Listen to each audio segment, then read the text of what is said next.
આ આગમ દેશની ને અલગ ધણી ને આ બધી કંઈક મહાપુરુષોના શબ્દની બાપુ બધા માથા હલાવે. આમ બેઠા બે ને તો એમ કે હે અલગ ધણી, પણ ચીને કયો છો તમે? કેને કયો છો? લખી નથી શકાતું એને અલગ કહેવાય. લખાય ને તો દેખાય, ને દેખાય તો વંચાય. લખાતું નથી, લખાય નહીં તો દેખાય નહીં, દેખાય નહીં તો વંચાય નહીં. અલગ ધણી એને કહેવાય. તો કોને સમજવું આપણે અલગ ધણી? એનો એક દાખલો તમને આપું.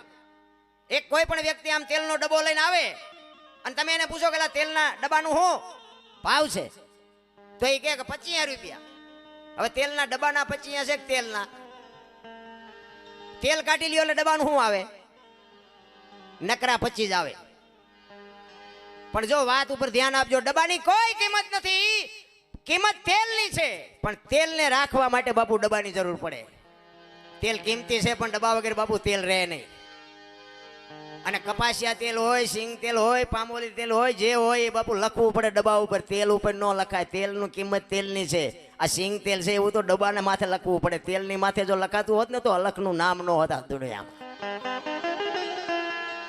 એમ મારું નામ અનોપસી છે બાપુ. આ સાતી છે, ગાલ છે, કપાળ છે, માથું છે, તો અનોપસી ક્યાં?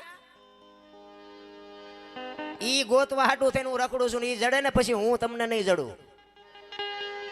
એને અલગ કહેવાય.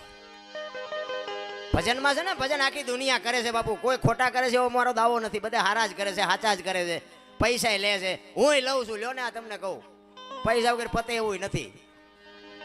આ કીધું હમણાં કીધું એમ 2,500 રૂપિયા તેલના ડબ્બાના ત્યાં થોડા અમારે કોઈ સીતારામ સીતારામ કરે કોઈ નાખી દે? પૈસા વગર પગલું નથી હાલતું. આ ગાડી લઈને આવ્યો ગાડી વાળો કે 2,000 રૂપિયા પેલા આપો, એ કે ગેસ નથી મળતા.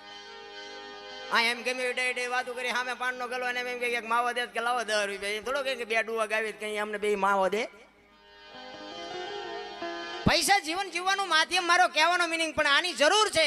એક ઘડી હાથી મેં પુનિયા 24 કલાકમાં બાપુ કંઈક કરી લેજો. એ જ તમારી મારી ભેળું આવવાનું છે.